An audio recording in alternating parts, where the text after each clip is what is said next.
क्या तरावी के बग़ैर रोज़े सही होंगे? पूरे रमज़ान की तरावी नहीं पड़ी और तमाम रोज़े रख लिए तो क्या रोज़े सही हुए या नहीं?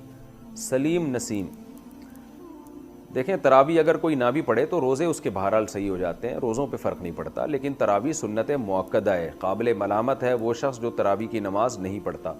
तो इसलिए तरावी भी पढ़नी चाहिए। कभी बहुत थकावट हो, नहीं पढ़ी जा रही तो ठीक है, कम कर दें, मुख्तसर कर दें।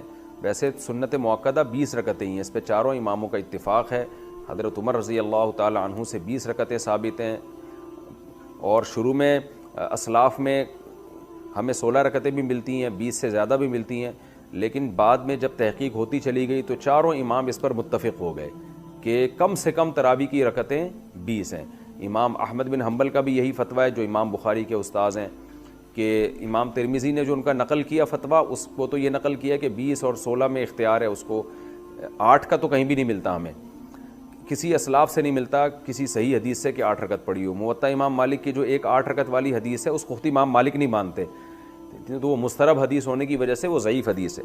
तो मुवत्ता इमाम मालिक में भी 20 रकतों का तज़किरा है, और भी हमें बहुत सारी रिवायात में ज़्यादातर में 20 रकतों का तज़किरा ही मिलता है। इसलिए उम्मत का इस पर इजमा हो चुका है कि 20 रकतें। ये इजमा होने के बाद फिर इख्तलाफ पैदा किया है 20 से कम, बाज़ लोगों ने फतवा दिया कि 20 से कम।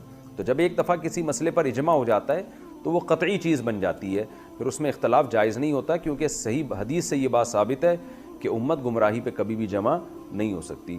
तो इसलिए आप 20 रकत तरावी पढ़ा करें। लेकिन अगर आप नहीं पढ़ते तो रोज़ा बहरहाल आपका हो जाएगा, लेकिन रोज़े की अहमियत तरावी से करोड़ा गुना ज़्यादा है, क्योंकि रोज़ा तो बहरहाल इस्लाम का एक रुकन है। ऐसा ना हो कि तरावी ना पढ़ने से रोज़ा भी छोड़ दें आप।